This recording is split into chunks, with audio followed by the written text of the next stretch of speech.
Welcome to Business Analysis Techniques. This is week 8. This is your online instructor, Diana Block. And this week we're going to continue solving problems using the solver tool in Excel. We've been using that for the last few weeks. And the problems are getting more and more involved each week. So I want to make sure I give you the tools to get this one set up correctly for this week. So again, we're going to be using solver, but the important thing is going to be getting the problem set up correctly. So with this problem, the first two tabs actually, 1A and 1B, we've got a shipping problem. And what we're looking at is adding an additional plant. The company has 3 facilities, and we're considering where to add the 4th facility. So we're going to evaluate what the costs are to ship from the locations that we have to the locations that we ship our items to, based on the demand and the capacity for each one. And then we're going to compare costs. So if we look here at Decatur, we see that we currently ship from Decatur.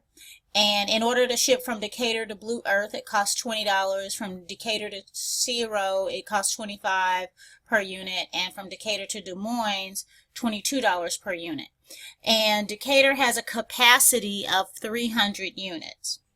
And we've got that similar information about all of the locations where we would be shipping from. And so what we're going to do is go ahead and put in formulas and information to find out what our total cost is to ship capacity amount of items from and to each of these locations as they are. So the first thing you're going to do is you're going to set up a formula to get the total received. So the total that will be received by Blue Earth, by Zero, and by Des Moines. And so we're going to use a sum formula, because once we have solver calculate this, we're going to want to get a total. And so we've got that formula in here. So once solver solves this problem and fills in the green part, then we'll have totals here. And what we're going to compare the total received to is the total demand. Oops, go back.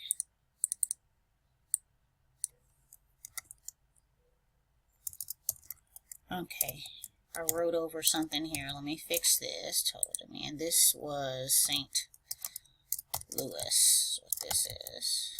Okay, so we're back. So the total demand for each of these is given here. So I'm just going to move it down here into my problem. So I've got the total demand, and so I'll use a constraint to compare the total demand to the total amount received at each of these locations. Now I also want to look at the total shipped, and I'm going to compare the total shipped to the capacity. So I'm going to use a sum formula here, so I can get the sum of everything shipped from Decatur to all the locations and everything shipped from Minneapolis, Carbondale, and St. Louis. So I've got the total shipped, and that's going to populate once solver gives me these amounts. And I'm going to compare the total shipped to the total capacity for each of these locations. And the total capacities are given information up here. So I'm just going to add that down here. So I've got most of my problems set up, but yeah, I still need to calculate the total cost because I'm trying to minimize costs. And so to get my total cost, I'm going to do a sum product here, and I'm going to multiply the costs to and from each of these locations times the number of items that I'm going to ship to and from each of those locations. So you see here the formula that I have. Sum product of this whole square times this whole square. And this will give me the information that I need. So what I'm going to do in solver, when I go to solver, I'm going to tell solver what I need. Oh, hold on, let me get it. So when I go into Solver, of course my set objective is going to be total cost here.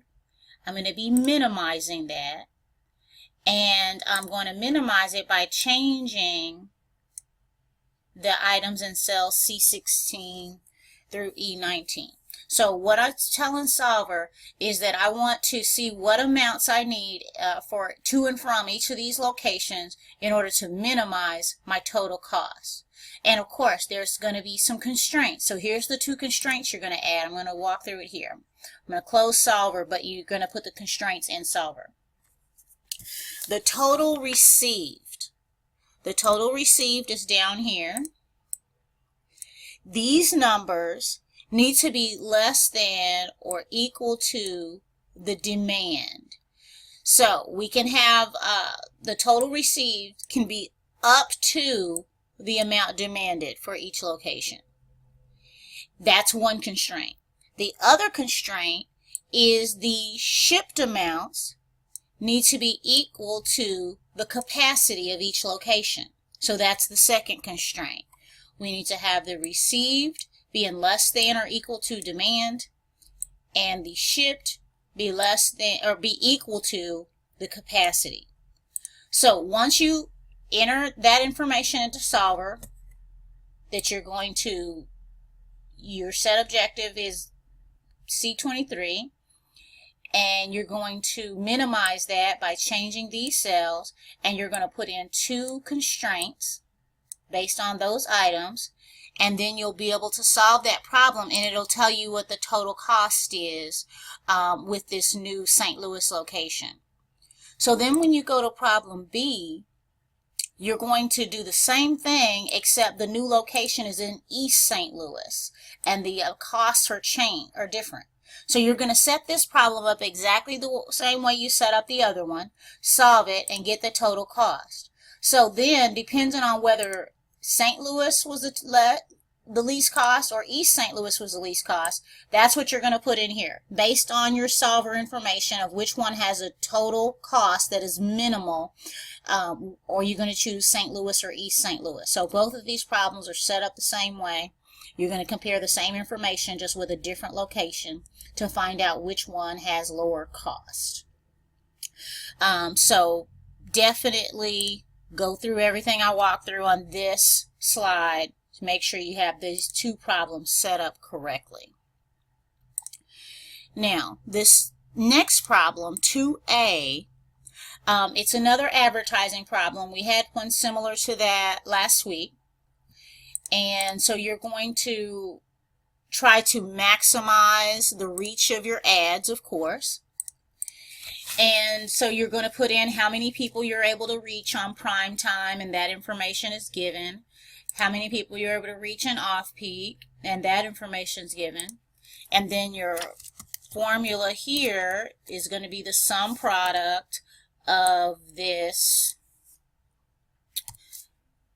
and times this. So that's your sum product formula. So now you've got constraints that you have to enter. So you're going to have to enter a constraint related to prime time, and a constraint related to off-peak, and you've also got a budget constraint.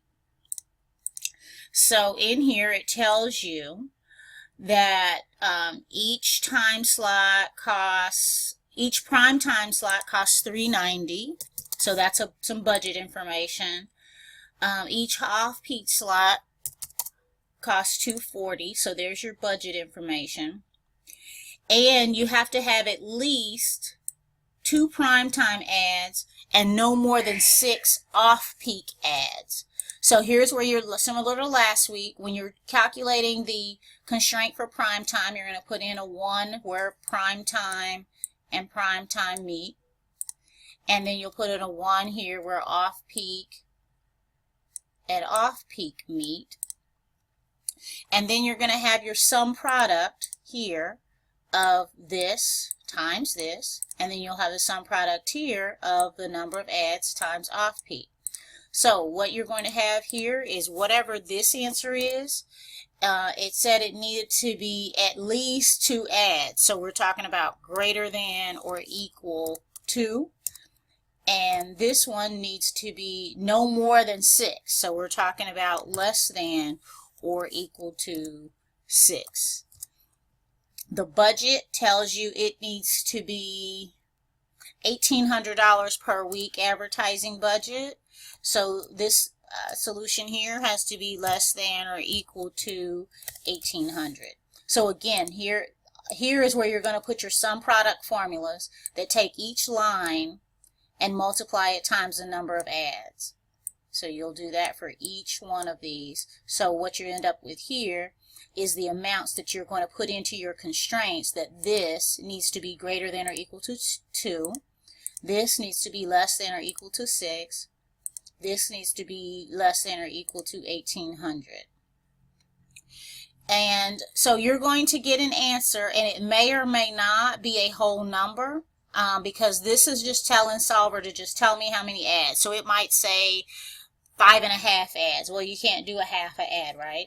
So when you go to 2B, you're going to do the same problem basically, except the only thing you're going to do is you're going to add one extra constraint, and that constraint is that this number needs to be, the answer needs to be an integer. So I'm going to show you this constraint. And so you can say this cell reference equals integer. You can do that. I don't have the formula in there, so it isn't working yet, but you can do that, and you'll need to just tell it that it has to be an integer. So once you actually have your formula in there, which I don't, you can tell Solver that put your other constraints in just like we did on the previous problem, and also make a constraint that this must be an integer. And so you're actually going to say not the reach of the ads, but the number of ads has to be an integer. So you're going to say that these items here have to be integers. Now my Excel's wanting to lock up. Oh, here we go. So you get what I'm saying. The prime time or off peak, on the first one you may get a partial answer like 5.5 prime ads or 3.25 off peak ads. You can't do a partial ad. So what you're doing in this problem is completing it exactly like the previous one, except that you're going to say that the number of ads needs to be an integer. And then see what answer it gives you. It's going to give you answers now in whole numbers of ads. So that's the only difference there. I don't know why my Excel is acting funny. So on this last problem, you have to read the paragraph, but basically we're going to go camping and we need to take, well, we'll want to take a bunch of items with us, but we can't take everything because it'll be too heavy. We can only take so many items. And so what the user has done is they've previously decided how much utility value each of these items actually have, and then we've got the weight of each item as well. And so what we want to do is to maximize the utility while maintaining less than 34 pounds. And so the only constraint here is going to be the weight, and you'll see I've added that here already. And so the weight needs to be less than, the total weight needs to be less than or equal to the 34 pounds that she's able to carry. And we're going to, the objective function is going to be the utility amounts, and we're going to maximize the utility by determining if we want to bring each item or not. So in your text, it talks about the binary problems, and where you're going to use either 0 or 1 to whether we're either going to take this particular item or not take this particular item. So you're going to have Solver to determine the maximum utility, which items to take, and make sure that the weight is under 34 pounds. So if you have any problems with that one, just give me a call or email and I can help you with that. But that should get you started, and then you still read the material in the book. So my 15 minutes is about up, so have a great week. Thanks.